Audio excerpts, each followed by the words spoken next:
The afternoon sun hung low over the quiet village, washing everything in a soft golden light. Birds were returning to their nests, and the faint sound of a flute drifted from somewhere across the rice fields. It was one of those peaceful days when nothing seemed capable of going wrong. Huyen was crouched near the garden, picking the last of the spinach before sunset. Dee was at the back of the house, splitting wood with slow, steady movements. Maya was sitting under the guava tree, humming softly as she played with her toy bear, the one Adam had given her a few weeks ago. Everything felt calm, ordinary, safe. Then came the sound of footsteps, slow, uneven, dragging. Huyen looked up. An elderly woman was standing at the gate, holding onto the bamboo post for balance. Her clothes were dusty from travel, her face pale and drawn. When Huyen's eyes met hers, her heart clenched. It was Adam's mother. "Mrs. Lan," Huyen exclaimed, rushing to open the gate. "You came all the way here. What happened?" The old woman's lips trembled. She tried to smile, but her voice broke. "Huyen, I've been looking for him. Adam, he's been gone for 3 days." The air seemed to freeze. Even the cicadas went silent. Dee dropped his axe, the dull sound echoing against the earth. "What do you mean gone?" he asked, stepping closer, his tone tightening. Mrs. Lan shook her head helplessly. "He left home on Tuesday morning. Said he was going to the river to help a friend. But he never came back. I've searched the market, the bus stop, the old road. No one's seen him." Huyen felt her hands grow cold. She remembered Adam's last visit, the tired smile he had worn, the quiet look in his eyes when he gave Maya that small notebook. Something had been heavy on his mind, but he hadn't spoken of it. "Come inside, please," she said, leading the trembling woman to a chair. "You must rest. We'll help you look for him."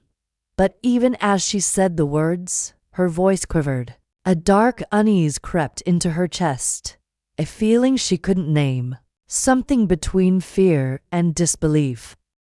Dee stood silently by the doorway, the dying sunlight falling across his face. His hands were clenched, his jaw tight. He looked out toward the distant road, the same road Adam used to walk every evening when the three of them shared quiet talks after dinner. Now that road felt empty, endless, and strange, and as the last light of day faded, a shadow seemed to settle over their small house, the kind of silence that comes only before a storm. Night fell quickly that day. The wind rose, brushing through the trees with a restless sound. The small house that had once felt warm now seemed too quiet, too heavy with worry. Dee lit a kerosene lamp and set it on the table. Its flickering glow revealed the anxious faces of Huyen and Mrs. Lan. Maya had fallen asleep in the next room, her little hands still clutching the stuffed bear Adam had given her. "We should start from the river bank," Dee said firmly, breaking the silence. "That's the last place someone saw him." Mrs. Lan nodded weakly, her eyes glistening. "He used to go there often, just to sit by the water. He said it helped him think." Huyen remembered that, too. How Adam would sometimes sit near the old bridge, watching the current flow, lost in thought. There was always something quiet, almost fragile, in his spirit, like he carried a sorrow no one could quite reach. Within minutes, Dee grabbed his lantern and stepped out into the cool darkness. Huyen followed, wrapping a shawl around her shoulders. The dirt path stretched ahead of them, glowing faintly under the moonlight. Crickets chirped from the bushes, and somewhere in the distance, a dog barked, sharp and lonely. They walked toward the river. The closer they got, the stronger the smell of wet earth became. When they reached the wooden pier, Dee lifted the lantern high, letting its light fall across the water. The river was calm to calm. Only the faint ripples moved beneath the moonlight. "Adam," Dee called out, his voice echoing over the stillness. "Adam, can you hear me?" Only silence answered. Deep, hollow, endless. Huyen's heart pounded.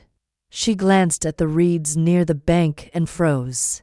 "Dee, look." Something small was half buried in the mud, a shoe. Dee knelt quickly, pulling it free. It was worn, soaked, and unmistakably Adam's. Huyen covered her mouth, her breath shaking. Maybe he slipped," she whispered, her voice cracking. Dee stared at the shoe in his hand, rainwater dripping down his wrist. For a long moment, he said nothing. Then he shook his head. "No," he said quietly. "Adam's strong. He wouldn't just vanish like that." Thunder rumbled far away, a warning of rain. "Let's go," Dee said.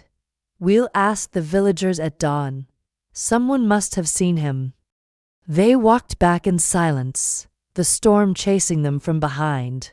Every gust of wind felt colder than the last. Inside the house, Mrs. Land sat by the window, clutching Adam's old scarf in her hands. When Dee and Huyen returned, their faces told her everything. She didn't ask. She just looked at them, her eyes filled with the kind of pain only a mother knows. The lamp flickered once, then dimmed. Outside, the first drops of rain began to fall, one by one, onto the roof. And in that quiet, broken house, 3 hearts waited for a dawn that suddenly felt very far away. The rain came before sunrise, heavy, unrelenting. It poured down over the roofs, the fields, the river bank, washing away footprints, blurring every trace of the night before.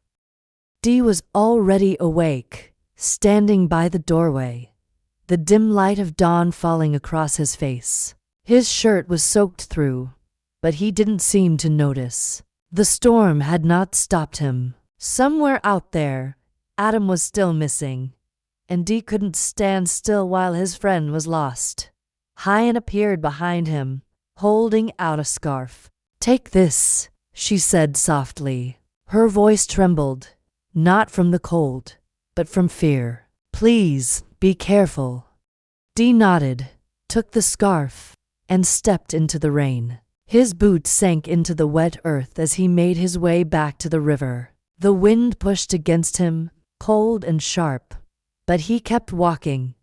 The world was gray and blurred. The rain fell so hard it was like walking through smoke. But Dee knew where to look. Near the old willow tree, where Adam used to sit with his notebook. When he reached it, he saw something lying half hidden among the reeds.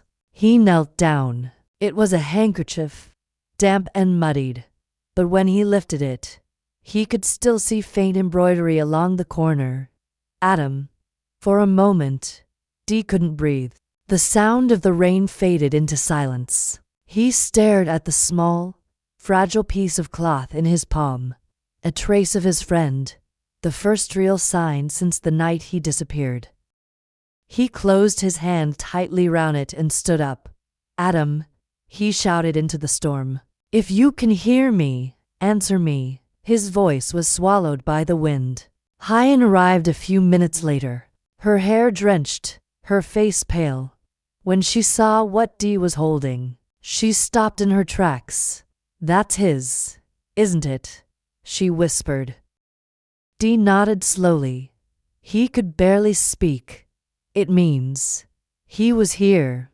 They searched the area again, calling his name over and over, their voices breaking through the rain.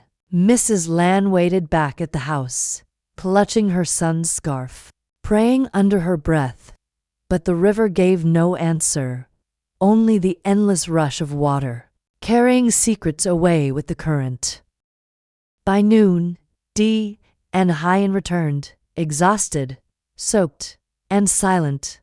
The storm had eased, but the air was heavy with sadness. Mrs. Lan looked up as they entered. Her eyes fell on the handkerchief in Dee's hand, and she broke down completely. Huyen knelt beside her, wrapping her arms around the trembling woman. Dee placed the handkerchief gently on the table, beside the lamp. The small flame flickered, reflected in the wet fabric, a faint reminder of a young man's presence, of friendship, of hope not yet lost.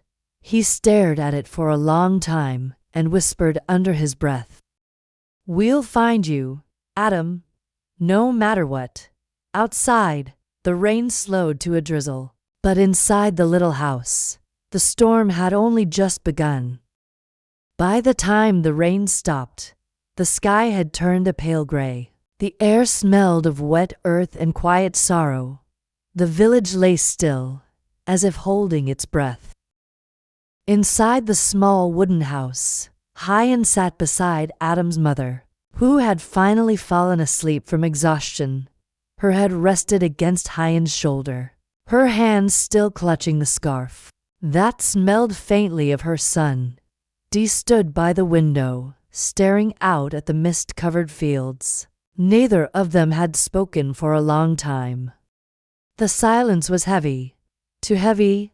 Finally, Huyen stood and whispered, "I'll check Adam's room. Maybe there's something we missed." Dee nodded. "I'll come with you." The room Adam had stayed in was small, just a wooden table, a chair, and a narrow bed covered with a thin blanket. Everything was neat, untouched, as if waiting for him to return. The air carried the faint scent of ink and soap. On the table sat a cup with dried tea leaves and an open notebook filled with sketches of the river, the house, and Maya's smiling face. Dee ran his fingers gently across the pages, his eyes softening. He loved this place, he said quietly. He felt at peace here. Huyen opened the small drawer under the table. It creaked faintly. Inside, under a few folded papers, was an envelope, slightly yellowed, the ink smudged at the corner. On it were written two words in Adam's handwriting, "For Huyen." Her heart stopped. She sat down slowly, her hands trembling as she opened it. The letter was short, written in the uneven lines of someone who had wrestled with his thoughts for too long. "Dear Huyen, if one day I disappear, please don't worry. I just need some time to find myself, to find peace again. You and Dee have been my home when I had nowhere else to go. I never said it, but you saved me in more ways than you know. Tell Maya I'll come back when the wind is warm again. Adam." By the time she finished reading, tears were falling silently down her face. Dee took the letter gently from her hand, his jaw tightening. The words sank deep into his heart, every sentence carrying both relief and pain. "He didn't run away," Dee murmured. "He just needed to breathe." Huyen nodded weakly.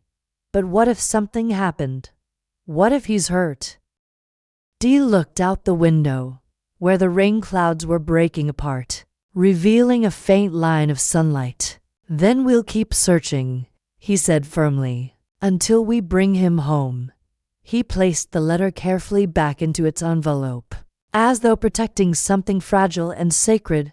For a moment, they stood there, two people bound by the same ache, holding on to a small piece of hope written in ink and memory. Outside, the mist began to lift. Somewhere in the distance, a bird cried out, lonely but alive. And in that sound, both Huyen and Dee felt a quiet promise. Adam was still out there, somewhere beneath the same sky.